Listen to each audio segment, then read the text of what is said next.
Hi, I'm Michael P. Coleman, Content Director for Brother Be Well. Thanking you for checking out this Parents and Caregiver series brought to you by Blue Shield of California's Blue Sky Initiative.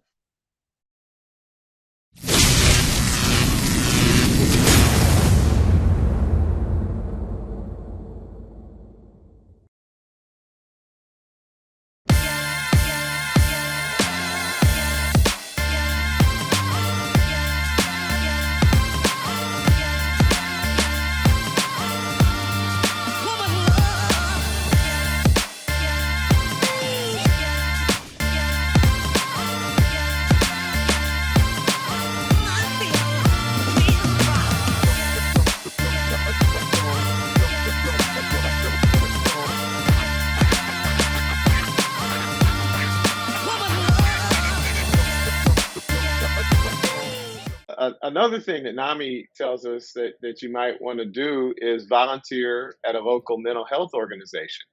Yeah. I don't know if your organization, HearYou.org, I don't know if you guys employ volunteers, but I'm wondering what some of the, are you aware of some organizations that are looking for volunteers? Here in Northern California, NAMI has a Sacramento chapter. There's Yeah. Mental Great. Health America of California, and there's also Stop Stigma Sacramento. We were talking about stigma a little earlier. So those are some Northern California area agencies, but I'm wondering from your perspective, are you familiar with any others where they might be looking for some volunteers? Yeah. Well, obviously, NAMI, right? NAMI is national.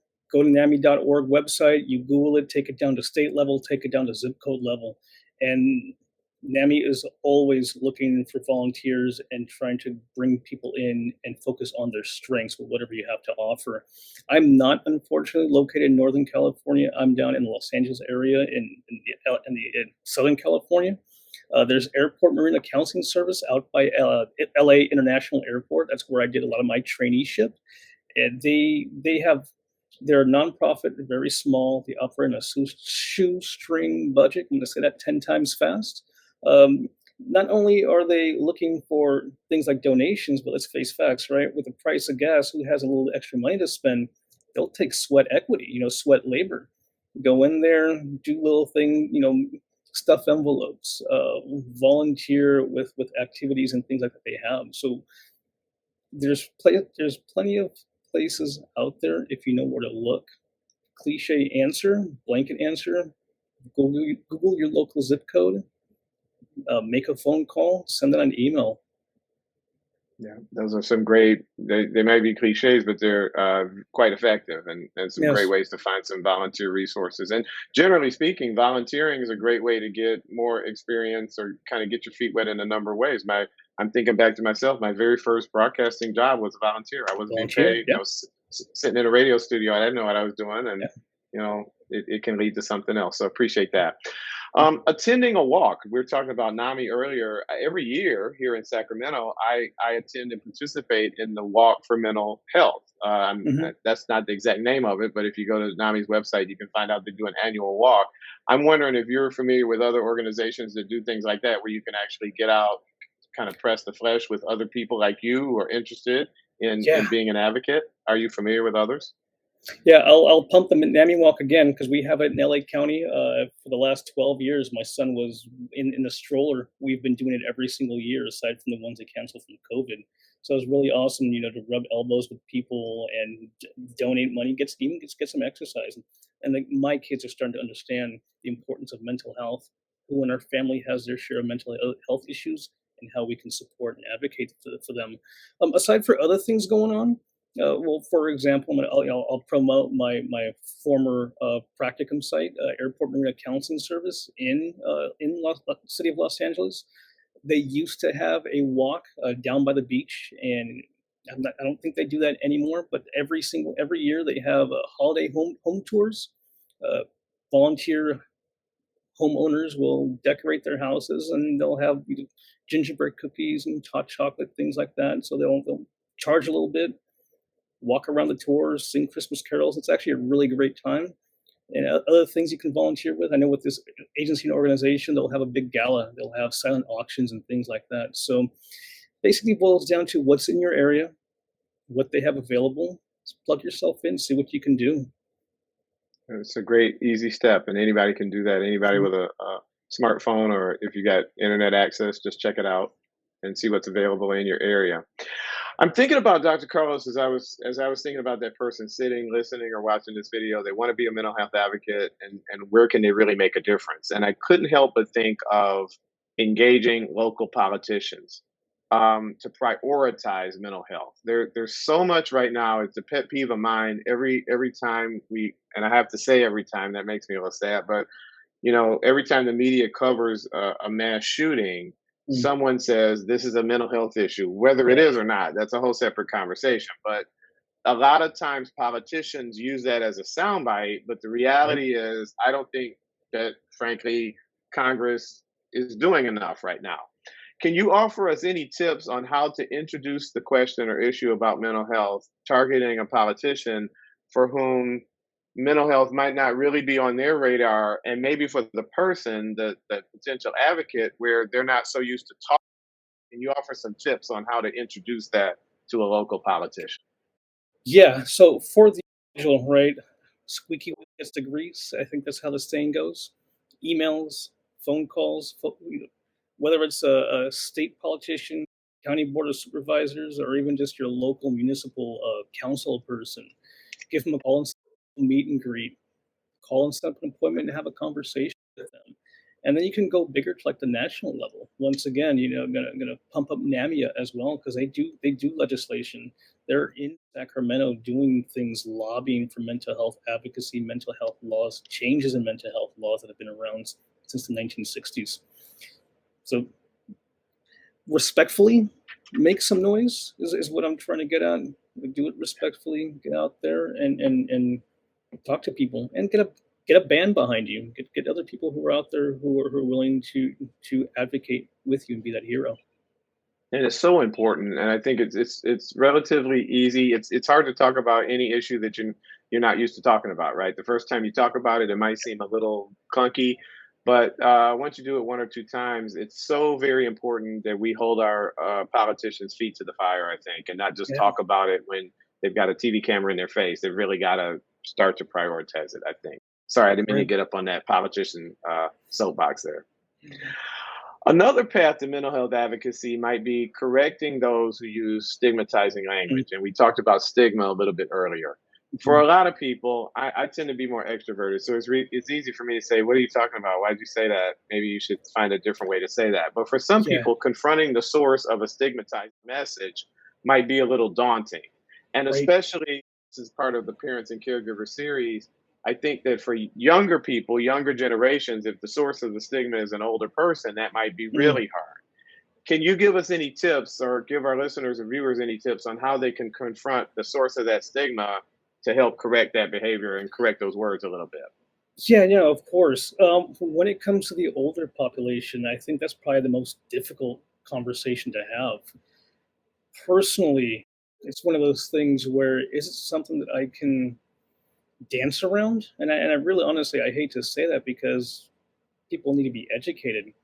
Sometimes people are just stuck in their ways. Sometimes people are open. You never know. But I suggest at least try to start that conversation. And when you do start that conversation, whether it's introverts or a difficult population, someone who's an elder in the family, try your best to approach that conversation with love and understanding and especially respect, right? Especially if it's a patriarch or a matriarch in the family.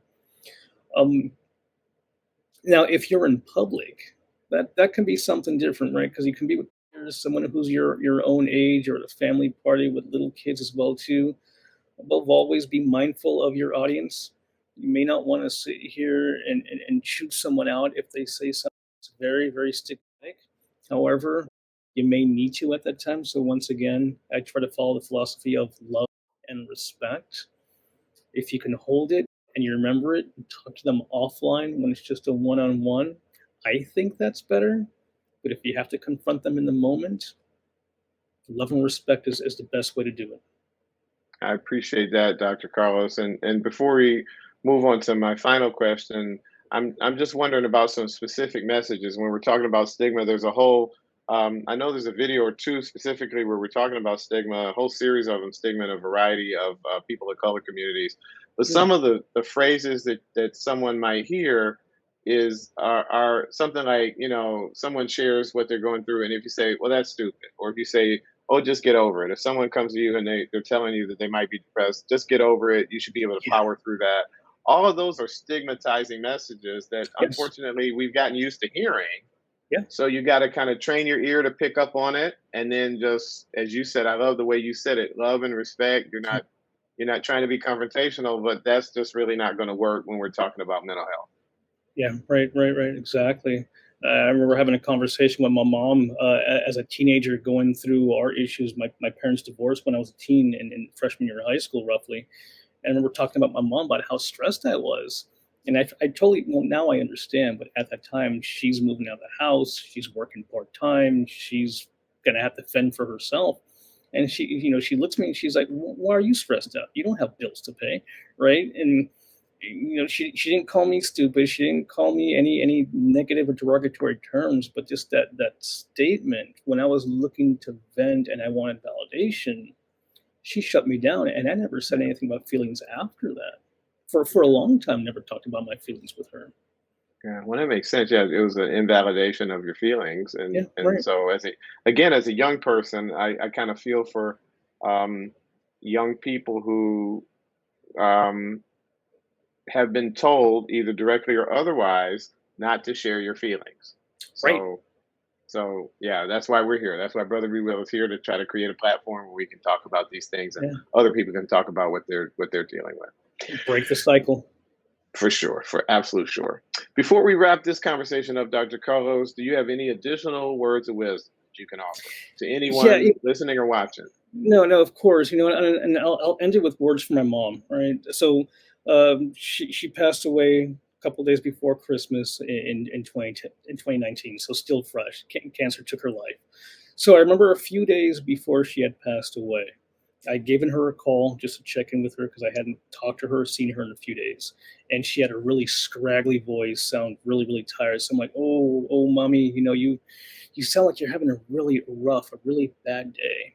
And and after I made that statement, it sounded like she mustered every bit of energy in her, and she yelled at me and said, "I don't have bad days, mijo." So I was like, "Okay, I'll talk to you later."